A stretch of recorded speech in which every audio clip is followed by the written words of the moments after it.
శ్రీమాత్రే నమః. మొదట అందరికీ కృతజ్ఞతలు తెలుపుకుంటూ ఈరోజు భాగాన్ని మనము మొదలు పెట్టుకుందాం.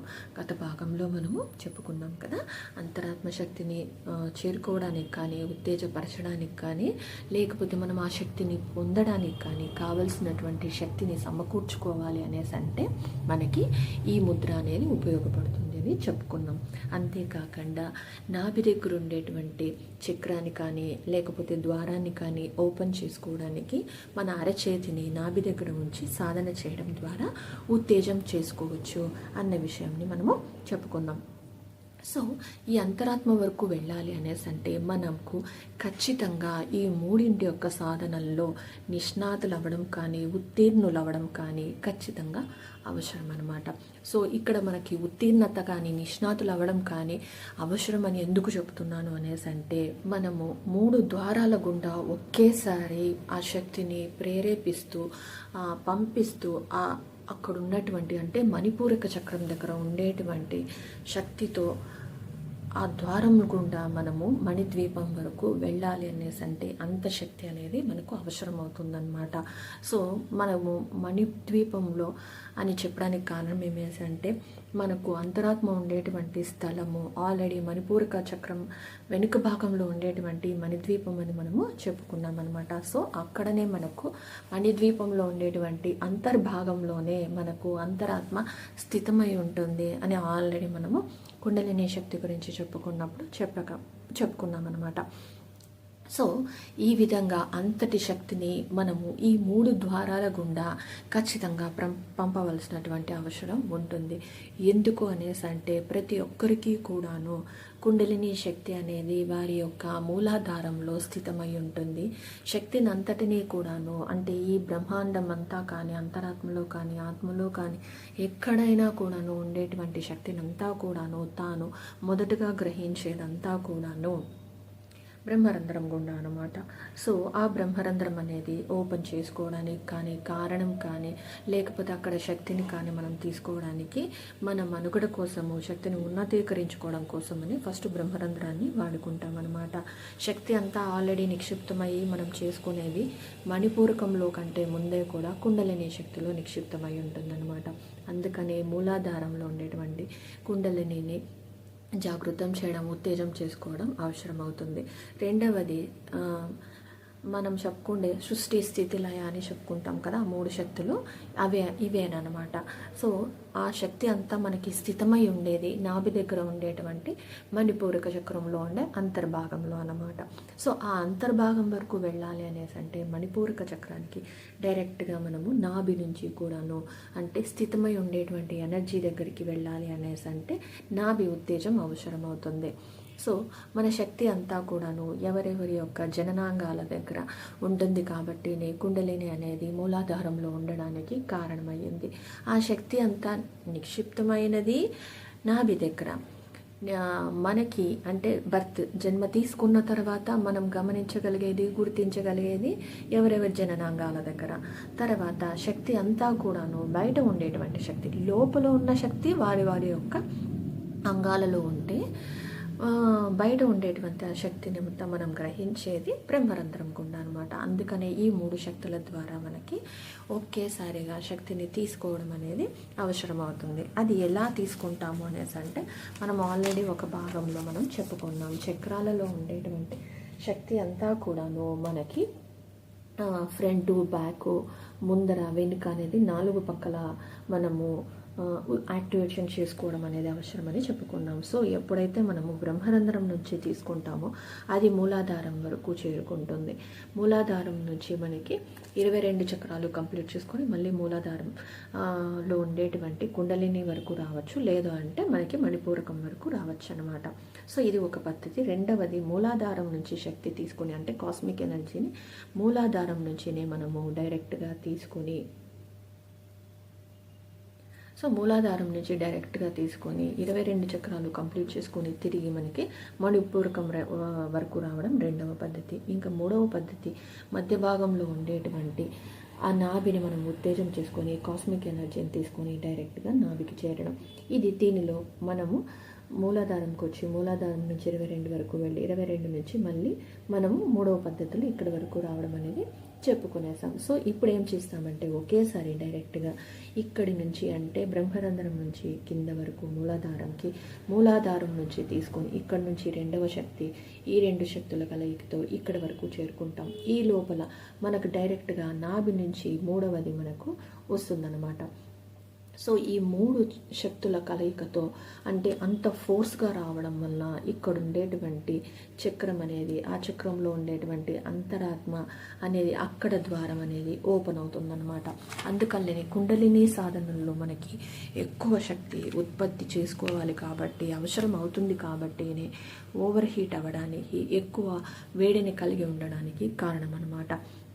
సో ఈ మూడు శక్తులు ఒకే విధంగా ఒకే రకంగా మనము అంటే ఒకే టైంలో ఒకే సమయంలో దానిని ముందరికి పంపడం అనేది అవసరం అవుతుందన్నమాట. మనకి ఆటోమేటిక్గా ఇది కష్టము అనుకుంటే కష్టమవుతుంది, కానీ మనము ఒక్కొక్కటిగా చేసుకుంటూ పోయే కొద్దీ అన్నీ సులభంగానే ఉంటుంది, అన్నీ సులభంగా జరగడానికి కూడా అవకాశం ఉంటుంది. సరే, ఇప్పుడు మీకు ఒక డౌట్ రావచ్చు, మరి ఇంత కష్టమైన సాధనని సులభంగా చేయాలి అనేసి అన్న ఆలోచన అందరికీ వస్తుంది. ఎందుకంటే అందరికీ కూడా సులువైన మార్గాలే కావాలి, సులభమైన పద్ధతులే కావాలి కాబట్టి. సరే, దీనికి కూడాను మనకు కొన్ని ముద్రలు అనేటివి ఉన్నాయన్నమాట. ఇక్కడ మళ్ళీ గమనిక అనుకోండి, హెచ్చరిక అనుకోండి, విన్నపం అనుకోండి, లేకపోతే నా రిక్వెస్ట్ సజెషన్ అనుకోండి, కానీ చెప్తున్నది ఏమి అంటే బాగా గమనించండి. ఎప్పుడూ కూడాను శక్తితో ఆటలు ఆడవలసినటువంటి అవసరం లేదు, ఆటలు ఆడకూడదనే నేను చెప్తున్నాను. సో అంతటి మహాశక్తిని కానీ అటువంటి శక్తిని తట్టుకోవాలి అనేసి అంటే కష్టము. సో కాబట్టి విపరీతాలకు వైపరీత్యాలకు పోకుండా ప్రశాంతంగా మనకు మంచి పద్ధతిలో మంచిని చేయాలి అన్న ఆలోచనతోనే మనం సాధనలు చేయాలి. అంతేకాకుండా ఎక్కువగా చేసేసి అతిగా చేసి సమస్యలని కొని తెచ్చుకోకండి. ముద్రలు అనేటివి ఎక్కువ శక్తిని కలిగి ఉంటాయి కాబట్టి సాధనలు చేసేటప్పుడు జాగ్రత్త. శరీరము ఆరోగ్యంగా ఉండడం కూడా మనకు అంతే అవసరం అన్నమాట. ఎందుకు అనేసి అంటే మనకు శక్తిని మనం శరీరం తట్టుకునేంత వరకు తీసుకుంటే అది చలికి వెచ్చగా ఉన్నట్టు ఉండే వేడిని తగినట్లు ఉంటుందన్నమాట. అలా కాదు అనేసి అంటే ఒక్కసారిగా బాంబు బ్లాస్ట్ అయితే ఎలా ఉంటుందో అలా మాడిపోవడానికి, మసి అవడానికి కూడా కారణాలు ఉంటాయి. అందుకని క్యాన్సర్లు రావడానికి కూడా కారణము ఇటువంటి శక్తి ఎక్కువ అవడం అనేది కూడా జరగడం వల్లనే. అంటే ఈ శక్తితో చేయడం వల్ల క్యాన్సర్లు వస్తాయి అనేసి అని కాదు. ఎగ్జాంపుల్ చెప్తున్నా, బాంబ్ బ్లాస్ట్ అన్నాను కదా. సో అక్కడ బాంబ్ అయితే పేలదు, అంటే పేలినప్పుడు మనకు అక్కడ ఎలా అయితే మాడిపోతుందో ఆ విధంగా మనకు మాడిపోవడం వల్ల, లేకపోతే అక్కడ సమస్యలు రావడం వల్ల ఇంతటి విపరీతాలు కూడా దారి తీస్తుంది. కాబట్టినే మనం ఏ సాధనలు చేసినా మన శరీరాన్ని గమనించుకుంటూ వెళ్ళడం అనేది అవసరం. సో శరీర వేడిని తగ్గించుకునే పద్ధతులు కూడా మనం చెప్పుకున్నాం కదా.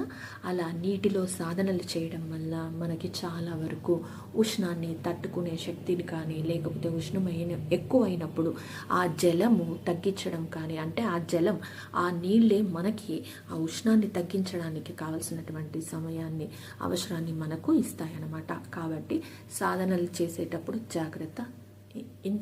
దట్టు కుండలిని సాధనలు చేసేటప్పుడు. సో మరి ఇంతటి ప్రమాదకరమైనవి ఇలా చెప్తున్నారు కదా అనేసి అంటే ఇది హెచ్చరికగా భయపెట్టడానికో హెచ్చరిక చేయడానికి నేను కారణం ఏమి అంటే జాగ్రత్తగా ఉండమని చెప్పడానికి మాత్రమే అనమాట. సో భయపెట్టడానికైతే కాదు. మరి ప్రతి ఒక్కరికి క్యాన్సర్ వస్తుందా అంటే కాదు. ఎక్కువగా చేసుకుని అటువంటి మాడిపోయే సమస్యల్ని తెచ్చుకోవద్దండి అని చెప్పడానికి మాత్రమే అన్నమాట. సో ఇప్పుడు మనం 3 పద్ధతుల్ని, అంటే 3 రకాల శక్తులని 3 రకాలుగా ఒకే విధంగా మనము సాధనల్లో మనము చేసుకోవాలి అంటే కష్టము. సో అది స్టెప్ బై స్టెప్ ఏ విధంగా అనేది చెప్తాం. సో సంపూర్ణ ముద్రలో ఆల్రెడీ మనం బ్రహ్మరంధ్రం నుంచి అని చెప్పుకున్నాం కదా. సో ఈ విధంగా మనకైతే 1వ పద్ధతి కంప్లీట్ అవుతుంది. 2వ పద్ధతి అనేది ఎలా అనేసి అంటే మనకు శరీరము అంతరాత్మ, సో ఆ కలయికతో చిటికని వేలు బొటన వేలు, సో ఈ విధమైనటువంటి ముద్ర అవసరమవుతుంది. ఇది మన శరీరానికి అంతరాత్మకి అనుసంధానంగా ఒక ముద్రది ఇది మనకు ఉపయోగపడుతుందన్నమాట. ఇలా కొంతమంది ఈ ముద్రని వేయడం అందరూ గమనించే ఉంటారు. అంటే ఎవరైనా కూర్చున్నప్పుడు ఈ విధంగా, అంటే యోని ముద్ర అనేసి అంటారు దీన్ని, కానీ ఎక్కువ మంది ఈ ముద్రలో కూర్చొని ఎక్కువ శక్తిని సంపాదించుకోవాలి అన్న ఆలోచన వాళ్ళకి, ఈ ముద్రలో శక్తి ఎక్కువ వస్తుంది అన్న విషయం వాళ్ళకి తెలుసు, కానీ సంపాదించుకోవాలి అన్న ఆలోచనతోనే, అంటే తెలిసిన వాళ్ళే అటువంటి ఆలోచనతో ఈ ముద్రని వేస్తారనమాట. సో ఈ ముద్రతో అంతరాత్మని అనుసంధానం చేయవచ్చు అనమాట. మొదటి పద్ధతి ఏమి అంటే చిటికని వేలిని బొటన వేలిని కలిపి సాధన చేయడం. రెండవ పద్ధతి మన అంతరాత్మని. సో దీనికి మాత్రం యోని ముద్ర అని పేరు విన్నాను కాబట్టి చెప్తున్నాను అనమాట. సో ఈ విధంగా మనకు రెండవది పద్ధతిని ఉత్తేజం చేసుకోవడానికి. ఇంకా మూడవ పద్ధతికి వచ్చేటప్పటికి మనము ఈ మూడింటిని కలిపి సాధనలు చేస్తామన్నమాట. అంటే చిటికెన వేలు, చూపుడు వేలు, బొటన వేలు, ఈ మూడింటి యొక్క కలయికతో ఒక్కసారిగా మనము ఈ మూడు శక్తులను కలిపి కుండలిని శక్తిని, నాభిలో ఉండేటువంటి శక్తి, మూలాధారంలో ఉండేటువంటి శక్తి, బ్రహ్మరంధ్రంలో ఉండేటువంటి శక్తి అన్నీ కూడా, ఇది మూలాధారంకి, ఇది బ్రహ్మరంధ్రం నుంచి, ఇది నాభికి. సో ఈ మూడు శక్తుల కలయికతో ఒక్కసారిగా మనము మణిపూరకంలో ఉండేటువంటి అంతరాత్మ వరకు వెళ్ళడానికి కారణమవుతుందన్నమాట. సో ఇక్కడ నేను ఇలా కలిపాను. మనకి మొదట కలిపి చేయడం అవసరం, తర్వాత వెళ్ళినప్పుడు, అంటే తర్వాతకు వచ్చేటప్పటికి ఈ విధంగా మనకి ఉంటుందన్నమాట. సో ఈ మూడు శక్తుల కలయికతో ఈ ముద్ర ద్వారా మనము ఒక్కసారిగా మన అంతరాత్మ వరకు, అంటే మణిపూరకంలో ఉండేటువంటి అంతరాత్మ వరకు మనము చేరుకోవడానికి అవకాశం అయితే మనకి ఉంటుంది. సో నేను డైరెక్ట్గా ఈ ముద్ర వేస్తాను అనేసి అంటే ఫలితం అయితే ఉండదు. మరి ఇలా ఎలా చెప్పేశారండి, మరి ఈ ముద్ర చెప్పారు కదా, ఈ ముద్రతో మనకి జరిగిపోతుంది కదా అనేసి అంటే పొరపాటే. ఎందుకు అనేసి అంటే దాని గురించిన వివరణ తెలుసుకోవాలి అనేసి అంటే తర్వాత భాగం వరకు వెయిట్ చేయవలసిందే. సో తర్వాత భాగంలో ఆ ముద్ర యొక్క విషయాన్ని గురించి తెలుసుకుందాం. అప్పటి వరకు కృతజ్ఞతలు ఫ్రెండ్స్. Thank you.